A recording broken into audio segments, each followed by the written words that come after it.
J'espère que vous allez bien, j'espère que vous vous portez bien, j'espère que vous terminez bien cette journée du 9 décembre 2023 et que nos compatriotes qui sont établis sur le territoire national terminent bien leur week-end parce que demain c'est une journée de reprise alors que nous sommes toujours en plein week-end ici en France et dans la majorité des pays du monde d'ailleurs, pas uniquement les pays occidentaux.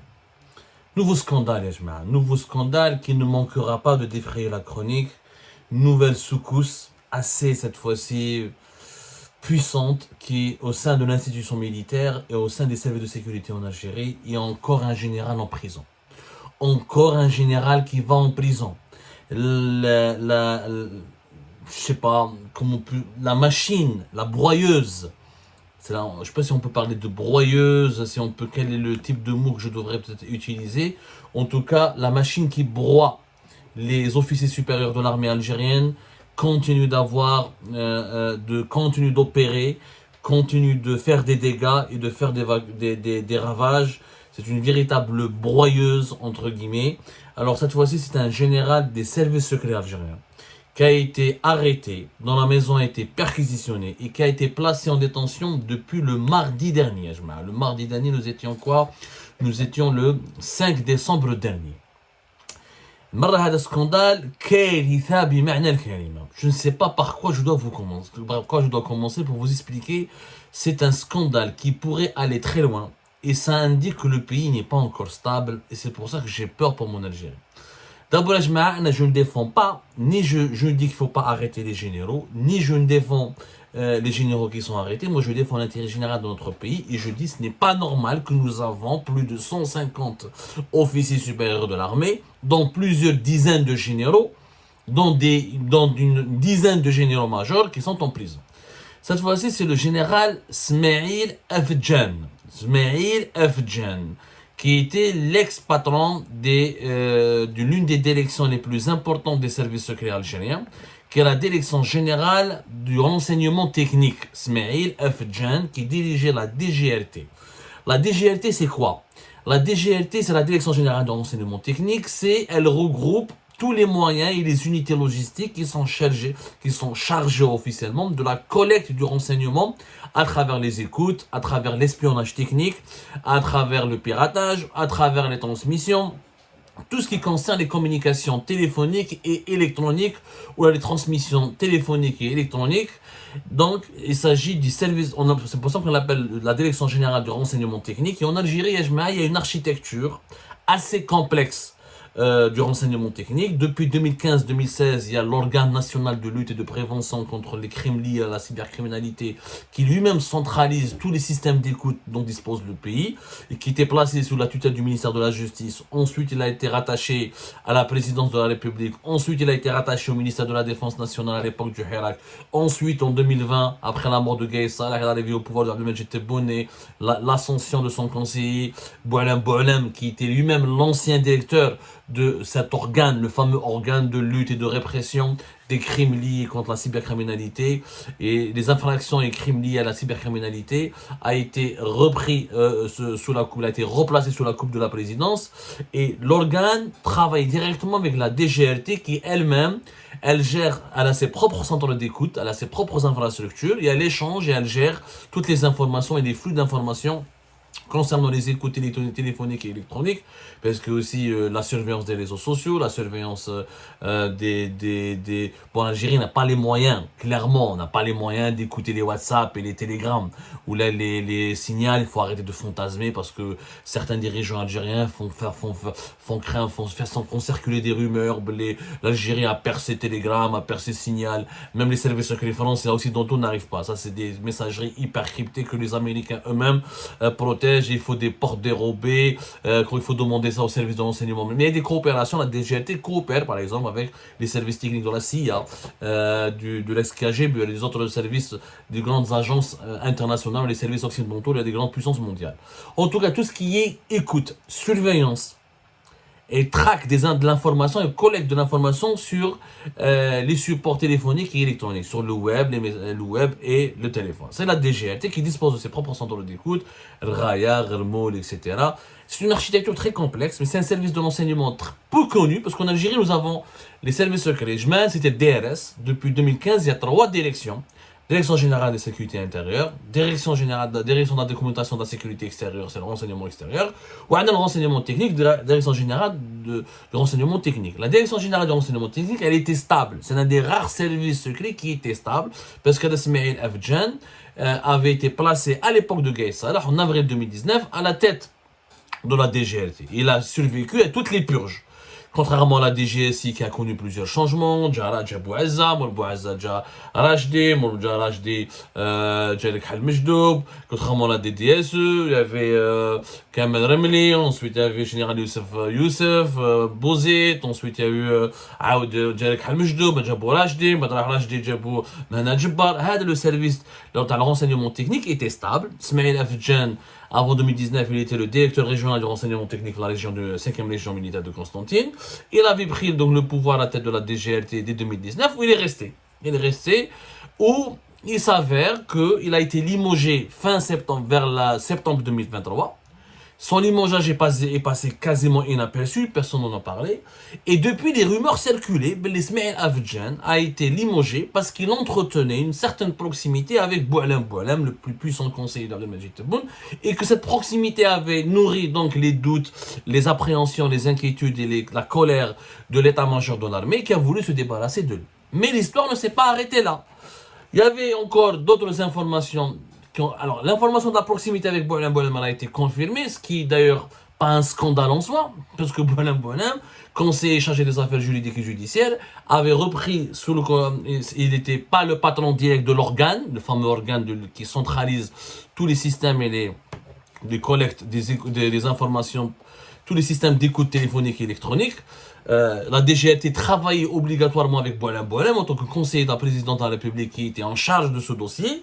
Abdelmajid Tebboune, depuis le décret le 26 septembre 2023, il a donné à Boualem la qualité d'interlocuteur des services secrets en charge des enquêtes d'habilitation et des dossiers judiciaires les plus lourds du pays. Rappelez-vous, le décret le 26 septembre 2023. Donc, il était totalement logique que le général ait Boualem. Mais bon, c'était... Il y avait autre chose que de la collaboration. Ce qu'on reprochait à Ismail Afjan, en tout cas au niveau de l'état-major de l'armée, on lui reprochait plus de la simple collaboration. Et à l'époque des informations non confirmées, rapporté où il a indiqué qu'il y avait un gros scandale d'écoute illégale et d'espionnage. C'est une affaire très très grave. Très très grave qui ne manquera pas de déstabiliser l'Algérie si elle n'est pas traitée de façon sérieuse, rigoureuse, impartiale et professionnelle pour établir la vérité. Le rouge et cela. Des informations ont fuité sur des enregistrements, sur des mises sur écoute, voilà, de certains hauts responsables de l'état-major de l'armée, dont c'est Chengriha. Il y avait le scandale d'Amobilis dont nous en avons parlé, qui a été étouffé d'ailleurs. Mais Mobilis, on en a parlé déjà, c'est le PDG de Mobilis qui avait été arrêté une fois par la DCSA, etc. On en a parlé en avril 2023. Voilà. C'était début avril 2023. Le PDG de Mobilis avait été arrêté parce qu'on l'avait accusé. Une enquête de la DCSA, de la Direction centrale de la sécurité de l'armée, avait découvert que sur les lignes Mobilis, la majorité écrasante, pour ne pas dire tous les hauts responsables de l'armée algérienne, avaient des lignes Mobilis, avaient des puces Mobilis, et que l'opérateur Mobilis a utilisé ces réseaux internes, parce que les opérateurs téléphoniques mobiles ont la capacité aussi de mettre sur l'écoute, ils ont l'infrastructure nécessaire, sans que cela ne leur soit demandé par la DGRT, par l'enseignement technique. Donc, on a accusé Bourzen et Chouki, le PDG de Mobilis, d'avoir mis sur écoute un certain nombre de responsables, dont qui sont issus directement de l'entourage de Saïd Chengriha, dont Saïd Chengriha lui-même. L'affaire a été étouffée même bête, ils ont voulu le mettre en prison, il n'a pas été mis en prison, ou l'affaire jusqu'au début de l'été 2023, Maintenant, depuis le limogeage de la général Ismail Afjan, les projecteurs se sont braqués sur lui.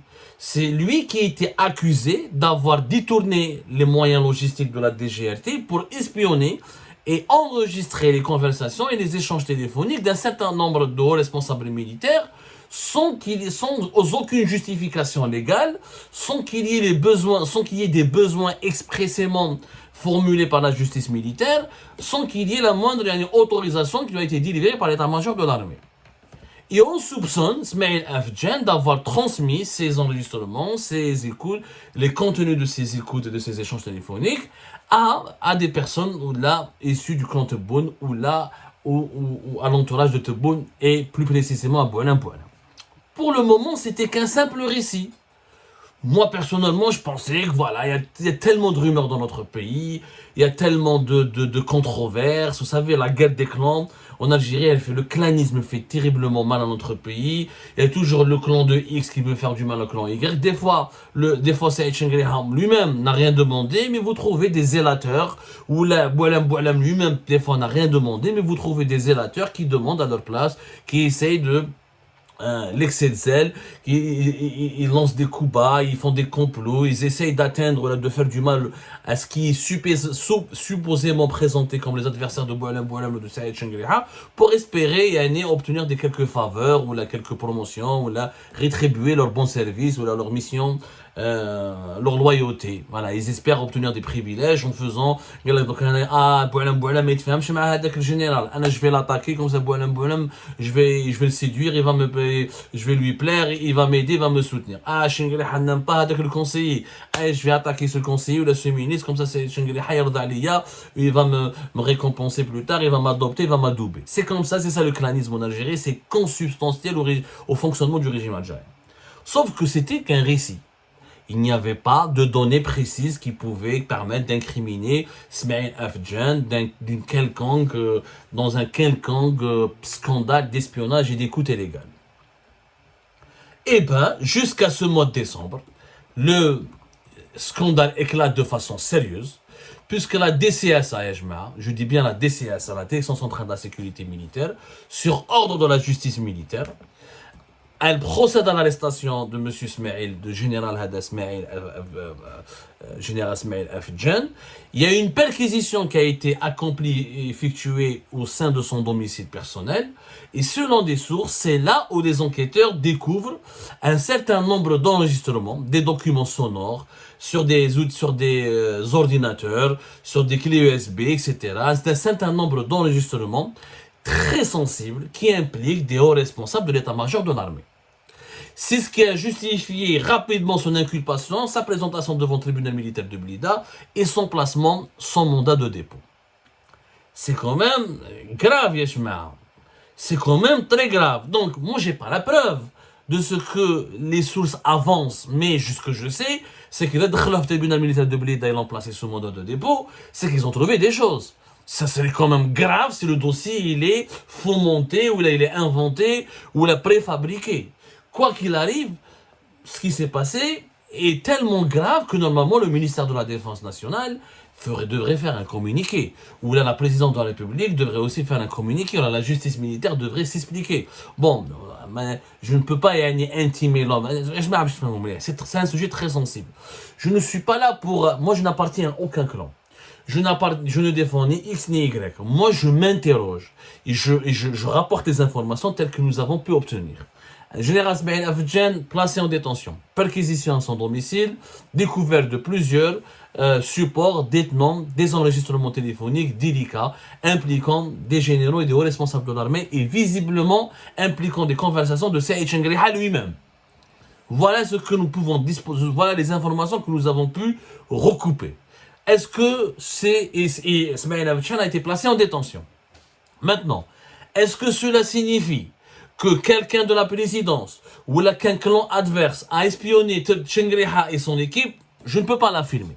Est-ce que c'est une guerre de clans ou là c'est un simple dérapage, une dérive personnelle de ce général Smaïl Afjan qui a voulu collecter ou préparer ou des dossiers ou cacher des dossiers ou collecter des preuves ou rassembler des preuves accablantes contre certains responsables de l'armée? Est-ce que ce n'est pas une dérive personnelle, une dérive cavalière? Est-ce que ce n'est pas une folie personnelle qu'il avait commise? Ça, je ne peux pas l'affirmer. Ce que je peux affirmer, par contre, c'est que dans notre pays, il y a un climat d'instabilité, et c'est un climat malsain. Il n'est pas normal qu'un énième général soit mis en prison. Si Ismaël Afjan a fait des écoutes illégales, ou là, a fait de la surveillance de façon illicite, sans aucun hors de tout cadre légal, il est nécessaire de faire une enquête et de lui demander des comptes et de comprendre le pourquoi. C'est inquiétant. Quand un service de renseignement aussi sensible que la DGRT, que la Direction Générale de Renseignement Technique, soit instrumentalisé par son propre responsable, hors de tout cadre légal, parce que leur boulot, voilà, le boulot de la DGRD, c'est d'écouter, c'est de surveiller, c'est de rassembler, mais il y a des autorisations, il y a un contrôle, il y a un cadre légal dans lequel il faut, les écoutes téléphoniques sont normalement encadrées. On n'écoute pas le chef d'état-major de l'armée, ou un conseiller de la présidence, ou le président de la République lui-même, s'il n'y a pas une enquête normalement diligentée ou ordonnée par une instance judiciaire ou par une instance sécuritaire au plus haut sommet de l'État. Qui a demandé à Ismaël Afjan d'écouter les généraux? Est-ce que réellement quelqu'un lui a demandé? À ce stade-là, il y a beaucoup de rumeurs, Yajmar. Et je ne peux pas vous dire qui détient la vérité. Comme la chose sincère. Je ne veux pas tomber dans le piège de la manipulation, de la désinformation. Vous allez voir dans les jours à venir, ils vont dire, certains médias, ou mais c'est pas ça, certains médias sociaux, certaines pages Facebook, certains comptes Twitter, ou certains youtubeurs vont dire, ah non, c'est Boualem qui a demandé à Ismaël Afjan de mettre sur les coups de Saïd Chengriha et c'est un coup dur pour Boualem. Est-ce que c'est le cas? Je n'en sais rien. D'autres vont dire non, c'est un coup monté, c'est Saïd Chengriha qui voulait placer absolument à la tête de la DGRT quelqu'un issu de son entourage et de son clan. Il est en train, à une année des élections présidentielles de décembre 2019, de décembre 2024, pardonnez-moi pour le lapsus, il est en train d'éliminer tous les généraux, les officiers qui ne lui vouent pas un dévouement absolu, et c'est pour ça qu'il a inventé un dossier, ou là il a monté un dossier en toutes pièces pour emprisonner Ismaël Afjan. Est-ce que c'est vrai? Je n'en sais rien. À ce stade, personne ne peut affirmer quoi que ce soit. Par contre, ce que je sais encore une fois, c'est que c'est très mauvais. Ce genre d'affaires font peur. Et j'ai peur pour la stabilité de notre pays. Il n'est pas normal, encore une fois, que des scandales de la sorte éclatent au plus haut sommet de l'État. Ce n'est pas normal de mettre sur l'écoute de façon illégale des hauts responsables militaires. Je suis d'accord. Ce n'est pas normal ce n'est pas normal qu'un énième général tombe, chute et finit en prison. C'est pas normal. Il y a clairement, c'est vrai qu'il y a des indices de guerre de clan. On peut pas avoir autant de généraux pourris quand même. Si on a autant de généraux pourris, c'est clair, c'est qu'il faut fermer boutique. C'est que Bladna Malahish Ayedi Amina. C'est pas possible. C'est quelqu'un qui a été depuis 2019 à 2023 patron des services secrets techniques ou le patron du renseignement technique, il finit en prison parce qu'il est impliqué dans un grave scandale de surveillance illégale d'espionnage. Il a espionné les généraux de son propre pays, mais bref. Donc on pensait qu'il y avait un ennemi extérieur, que l'Algérie était menacée par des puissances étrangères. Finalement, la menace, elle vient plus de l'intérieur que de l'extérieur. Donc, l'affaire en elle-même, elle est très grave et elle démontre que le régime algérien n'est pas homogène. Que malheureusement, nous n'avons pas des institutions qui travaillent pour l'intérêt général. Nous avons toujours échoué à construire des institutions qui soient neutres et qui ne peuvent pas être détournées, ni dévoyées, ni manipulées, ni violées par ni prises en otage par des intérêts purement privés et personnels. C'est le constat et la leçon de cette histoire. Qui fait quoi, tel clan, mais parce que les clans, les Saïd Chengriha, un jour ou l'autre, il va partir. Boualem, un jour ou l'autre. C'est l'Algérie qui va rester. Mais dans quel état elle va rester? À force de lui faire subir tous ces scandales à répétition, toute la crédibilité, toute la dignité de l'État est en train de disparaître. Et ensuite, en plus, il y a une crise de confiance. À qui on peut faire confiance maintenant? Des anciens patrons de la gendarmerie en الحبس, des anciens patrons de la police, des anciens des services secrets, espionnage des services secrets qui sont censés protéger notre pays, espionnent les responsables de notre pays. Des généraux majors, des chefs de région sont en prison, alors qu'ils étaient censés protéger notre pays au cas où. Donc, qui va nous protéger? Il y a une crise de confiance. À qui on peut faire confiance? Il faut construire un système sérieux, sain. Il faut tout reconstruire et sur de nouvelles bases. Il faut arrêter, s'il y a des généraux ripoux, il faut arrêter de les promouvoir. Comment se fait-il qu'un ripoux devient un général? C'est tout le système qui est mauvais. Donc, c'est un voyou. Comment il est devenu général, maintenant? Comment il a dirigé l'enseignement technique? Donc, c'est le système. C'est le système qui l'a fait qui est mauvais. Il faut le remplacer. Il faut changer le système. Ça ne sert à rien de mettre des dizaines de généraux en prison. Parce que il y a eu des généraux en prison en 2019, en 2020, en 2021, en 2022, en 2023. Donc c'est le système qui est mauvais, ce ne sont pas les personnes. C'est le système qui génère des individus qui sont mauvais, qui ne sont pas capables de faire preuve de patriotisme et de défendre l'intérêt général. Le problème est au sein du système. Il faut construire un système qui est guidé, qui est motivé que par l'intérêt général, où il y a des règles, où tout le monde respecte les règles. Il nous faut une autre culture politique. Et c'est ça, peut-être, la seule leçon dans l'affaire Smaïl Afedjan, parce que toute autre interprétation serait une prise de position en faveur d'un clan au détriment d'un autre. Ce qui n'est pas dans notre intérêt à nous. Nous défendons l'Algérie, c'est un autre seul clan.